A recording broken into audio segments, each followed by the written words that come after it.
আসসালামু আলাইকুম everyone. LMC8.4 ক্যামেরাটা চলবে এখন সবার মোবাইলে, মানে Gcam যে গুগল ক্যামেরাটা রয়েছে বা যে গরিবের আইফোন ক্যামেরাটা রয়েছে এটা কিন্তু চলবে এখন সবার মোবাইলে। আর এটা নিয়ে আমি রিসেন্টলি অনেকদিন আগে একটা ভিডিও আপলোড করেছিলাম, আপনারা অনেকে সাড়া দিয়েছেন, অনেকেই কমেন্ট করে বলতেছিলেন যে ভাই ক্যামেরাটা আমার ফোনে সাপোর্ট করে না। তো আজকের ভিডিওতে আমি আপনাদের নিকট 3টা ক্যামেরা শেয়ার করব।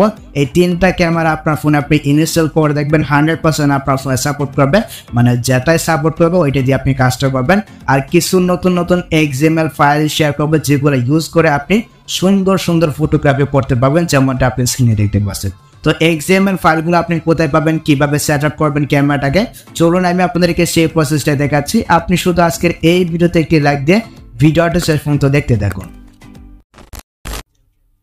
Welcome back guys. প্রথমে কিন্তু আপনাকে ক্যামেরাগুলোকে ইনস্টল করতে হবে বা ডাউনলোড করে চেক করতে হবে যে আপনার ফোনে সাপোর্ট করে কিনা। আর XML যে ফাইলগুলো রয়েছে এই ফাইলগুলো কিন্তু আপনার ফোনে ডাউনলোড করে নিতে হবে। আমার ভিডিওর ডেসক্রিপশন বক্সটা চেক করবেন, ওইখানে কিন্তু এই যে XML যে ফাইলগুলো রয়েছে ওইগুলো আমি দিয়ে রাখবো। আপনি জাস্ট ওইখানে একটা ক্লিক করে আপনি যখন এইখানে আসবেন, এইখানে আসার পর এখানে 3টা আইকনে ক্লিক করবেন, তারপরে এখান থেকে যে ডাউনলোডের অপশনটা রয়েছে এইখানে একটা ক্লিক করে কি হবে এই যে সবগুলো আপনি এখান থেকে ডাউনলোড করে নেবেন। তারপরে এখানে কিন্তু আপনি 3টা ক্যামেরা পেয়ে যাবেন। এই 3টা ক্যামেরা আপনার ফোনে আপনি ইনস্টল করে দেখবেন যে সাপোর্ট করে কিনা। এখান থেকে আপনি ডাউনলোড অপশন একটা ক্লিক করে আপনি জাস্ট এই ক্যামেরাগুলোকে এখান থেকে ইনস্টল করে নেবেন বা ডাউনলোড করে নেবেন। ওকে, আর এইখানে যে XML ফাইলগুলো থাকবে সবগুলো আপনার ফোনে আপনি ডাউনলোড করে নেবেন। ডাউনলোড করে নেওয়ার পর ক্যামেরাটা কিন্তু আপনার ফোনে ইনস্টল করতে হবে, এই জন্য আপনি ফাইল ম্যানেজারে চলে আসবেন।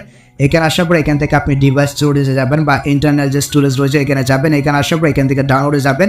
এখানে গেলে কিন্তু আপনার ক্যামেরাটা আপনি পেয়ে যাবেন। আপনি এখান থেকে জাস্ট আপনার ক্যামেরাটাকে আপনি ইনস্টল করে নেবেন। এই যে এখানে একটা ক্লিক করে দেবেন। ক্লিক করে দেওয়ার পর আপনি এখান থেকে আপনার ক্যামেরাটাকে আপনি ইনস্টল করে নেবেন। আমার কিন্তু ইনস্টল করা আছে, আপনি জাস্ট এখান থেকে ক্যামেরাটাকে ইনস্টল করে নেবেন এইভাবে। ওকে, তো ক্যামেরাটাকে ইনস্টল করা হয়ে গেলে আপনি এখান থেকে সিম্পল ক্যামেরাটাকে ওপেন করবেন।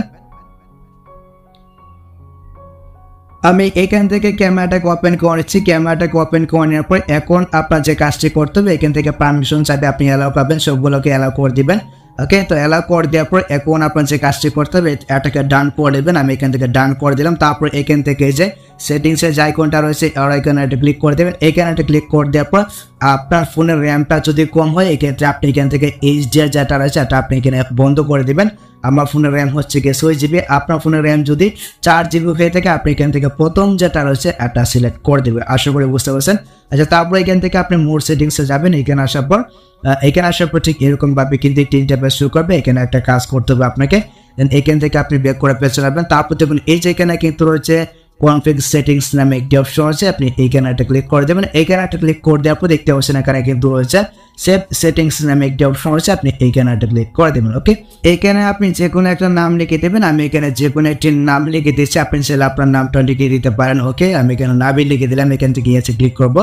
আচ্ছা, ক্লিক করে দেওয়ার পর এখন আপনার যে কাজটি করতে হবে এখান থেকে ব্যাক করে পেছনে চলাবেন। তারপর আপনার যে ফাইল ম্যানেজারটা রয়েছে আপনি ফাইল ম্যানেজারটাকে আপনি ওপেন করবেন। আমি এখান থেকে ওপেন করে নিচ্ছি। ওপেন করে নেওয়ার পর এখন আপনার যে কাজটি করতে হবে ফাইল ম্যানেজারে আসার পরে যে কনফিগ যে ফাইলগুলো রয়েছে এগুলো কিন্তু আপনার ডাউনলোড ফোল্ডারে থাকবে। এগুলো কিন্তু আপনাকে LMC8.4 নামে একটি ফোল্ডার হয়ে গেছে আপনার ফোনে, ওই ফোল্ডারে কিন্তু আপনাকে মানে নিয়ে যেতে হবে। আপনি এখান থেকে এইভাবে সিলেক্ট করে দিবেন। সিলেক্ট করে দেওয়ার পর আপনি এখান থেকে যে তীরের আইকন রয়েছে এখানে একটা ক্লিক করে আপনি নিতে পারবেন, বা এখান থেকে যে মুভ অপশনটা রয়েছে এইখানে একটা ক্লিক করে কিন্তু আপনি নিতে পারবেন। এখান থেকে ডিভাইস স্টোরেজে যাবেন। তারপর এখানে কিন্তু আপনি একটি ফোল্ডার পেয়ে যাবেন। আমি আপনাদেরকে দেখাচ্ছি, দেখতে পাচ্ছেন এই যেখানে কিন্তু রয়েছে LMC8.4 এই যে ফোল্ডারটা রয়েছে এটা ওপেন করবেন। তারপর এখান থেকে মুভ হার এখানে একটা ক্লিক করে দেবেন। এখানে একটা ক্লিক করে দিলে কিন্তু আমাদের যে Gcam ফাইলগুলো রয়েছে এগুলো কিন্তু মানে LMC8.4 যে ফোল্ডারটা রয়েছে এখানে কিন্তু চলে যাবে, দেখতে পাচ্ছেন এই জায়গায় কিন্তু চলে আসছে। এখন আপনার ক্যামেরাটাকে আপনি ওপেন করবেন। আমি এখান থেকে একটা ওপেন করে নিলাম। এটাকে ওপেন করে নেওয়ার পর কালি বক্সে আপনি 2বার ট্যাপ করবেন। ট্যাপ করে দেওয়ার পর আপনি এখান থেকে অ্যারো আইকন রয়েছে এখানে একটা ক্লিক করে দিবেন। এখানে একটা ক্লিক করে দেওয়ার পর সবগুলো কনফিগ ফাইল কিন্তু এখানে চলে আসছে, দেখতে পাচ্ছেন। আপনি জাস্ট এখান থেকে যে কোনো একটা সিলেক্ট করবেন। সিলেক্ট করে দেওয়ার পর আপনি এখান থেকে ইম্পোর্ট অপশন একটা ক্লিক করে দেবেন। ইম্পোর্ট অপশন একটা ক্লিক করে দেওয়ার পর এখন আপনি ছবিটা তুলবেন। ছবিটা তোলার পর আপনি রেজাল্টটা দেখবেন। রেজাল্টটা দেখলে কিন্তু আপনি বুঝতে পারবেন। আর এখান থেকে আপনি চাইলে পোর্ট্রেট মোডে কিন্তু আপনি ছবিগুলো তুলতে পারবেন। সো এই ছিল মূলত আজকের ভিডিও গাইস। আশা করি আমি আপনাদেরকে বোঝাতে পেরেছি কিভাবে আপনার ফোনে LMC8.4 ক্যামেরাটাকে ইনস্টল করবেন এবং কনফিগ ফাইলগুলোকে সেট আপ করবেন। তো যদি আপনাদের কোনো প্রকার সমস্যা হয় তাহলে সেটা অবশ্যই কমেন্টে জানাতে পারেন। আর যারা ফেসবুক থেকে ভিডিওটা দেখতেছেন অবশ্যই ভিডিওটা আমরা টাইমলাইনে শেয়ার করে আপনার বন্ধুদেরকে দেখা শুরু করে দিবেন। আর Gcam বা যে কনফিগ ফাইলগুলো রয়েছে এগুলো কিন্তু আপনি কমেন্ট বক্সে পেয়ে যাবেন। তো দেখা হচ্ছে আপনার সাথে পরবর্তী নেক্সট কোনো ভিডিওতে। আল্লাহ হাফেজ।